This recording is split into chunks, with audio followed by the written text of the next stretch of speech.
आज हिमाचल प्रदेश में corona virus की स्थिति थोड़ा बेहतर है। कल 2 पेशेंट्स डिस्चार्ज हुए हैं। इस वक्त अस्पताल में कुल मिला के 15 पेशेंट्स उपचाराधीन हैं और अब तक 20 पेशेंट्स डिस्चार्ज हो चुके हैं और 4 पेशेंट्स बाहर चले गए हैं। मेदांता हॉस्पिटल सिर्फ एक का डेथ हुआ है। अब ज़्यादा लोग डिस्चार्ज हुए हैं और कम लोग अस्पताल में हैं। इस कारण से हमारा कर्व फ्लैटन हुआ है। ये एक संतोषजनक स्थिति है। हम धीरे धीरे कोरोना वायरस को कंट्रोल करने में कामयाब हो रहे हैं, लेकिन हमें सतर्क रहने की आवश्यकता है। देश भर में केसेस बढ़ रहे हैं और नागपुर में एक व्यक्ति ने पॉजिटिव पाने के बावजूद वो 56 लोगों को संक्रमित किया है। अब पुलिस जो है उनको क्वारंटाइन में रखा है तथा उनका फर्स्ट कांटेक्ट को ढूंढ रही है। इसलिए हमारी समस्या कभी भी बढ़ सकता है और जो लोग बाहर से हिमाचल प्रदेश आना चाहते हैं उन सबको आरोग्य सेतु ऐप डाउनलोड करना अनिवार्य है और अपने घर में क्वारंटाइन में भी रहना अनिवार्य है। और गांव के प्रधानों का जिम्मेदारी है कि वो क्वारंटाइन का नियमों का पालना करें और बाहर ना निकलें। और जो अर्ली मॉर्निंग वॉक करना चाहते हैं, जॉगिंग करना चाहते हैं, उनके लिए कर्फ्यू में छूट दी गई है। वे सवेरे 5:30 बजे से लेके 7 बजे तक जॉगिंग कर सकते हैं और मॉर्निंग वॉक के लिए निकल सकते हैं। इसी तरह जो दुकानें ज़्यादा खुलने के लक्ष्य में सरकार ने कर्फ्यू रिलैक्सेशन पीरियड को भी 3 घंटे से बढ़ाकर 4 घंटा किया हुआ है। इसका भी फायदा हम उठा सकते हैं, लेकिन दुकानदारों का फर्ज है कि वे सुनिश्चित करें कि लोग मास्क पहने और साथ में सोशल डिस्टेंसिंग मेंटेन करें। वो इस तरह का बोर्ड लगा सकते हैं, नो मास्क नो रेशन, या बैंक्स वगैरह में नो मास्क नो सर्विस।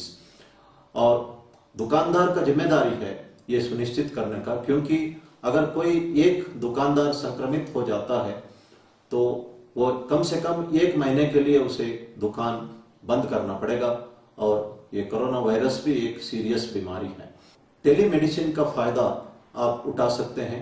ये भारत सरकार का पोर्टल है और इससे आप घर बैठे डॉक्टरों से कंसल्ट कर सकते हैं। आपको कंसल्टेशन के लिए बाहर निकलने की आवश्यकता नहीं है।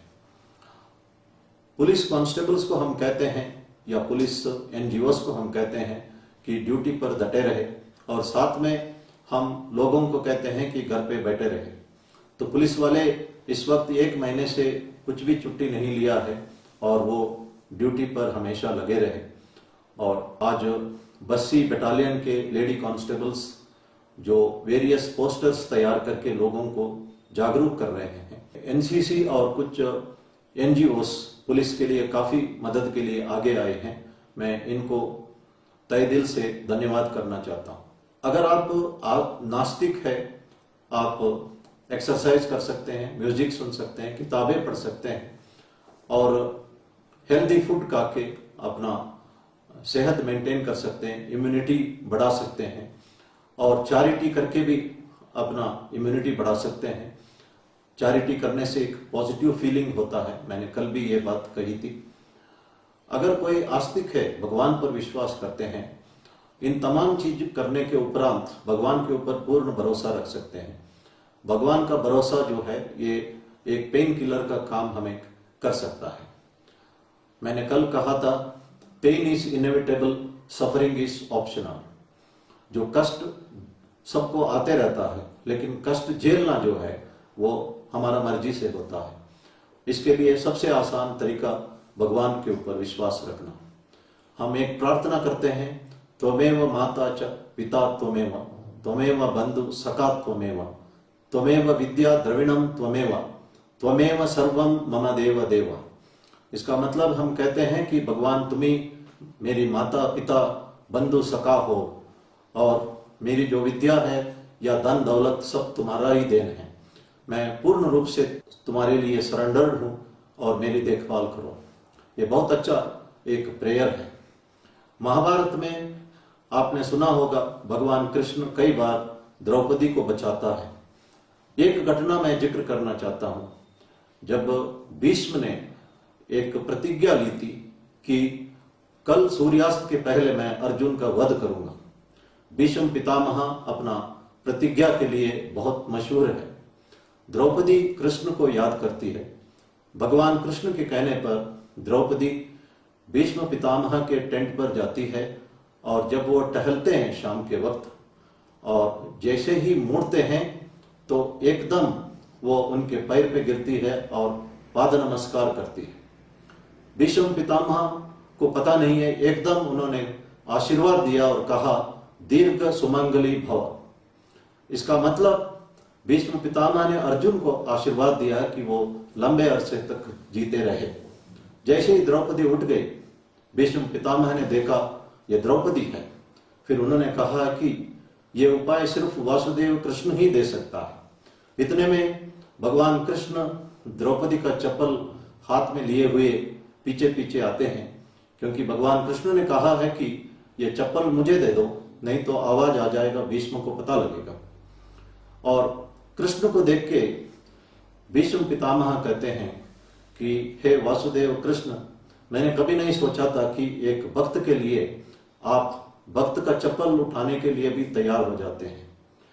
उन्होंने ये भी कहा कि जब सच्चिदानंद ब्रह्मन वासुदेव कृष्ण किसी को रक्षा करता है, भीष्म पितामह क्या, दुनिया का कोई ताकत उसका कुछ नहीं बिगाड़ सकता है। इसलिए भगवान कृष्ण भगवत गीता में कहते हैं अनन्यश्चिन्तयन्तो माय जनाव पर्युपासिते तेषां नित्याभियुक्तानां योगक्षेमं वहाम्यहम्।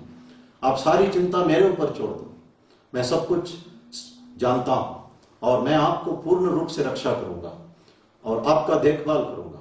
ये भगवान ने स्वयं ये बातें कही है। इसलिए हम पूर्ण रूप से भगवान पर भरोसा करें।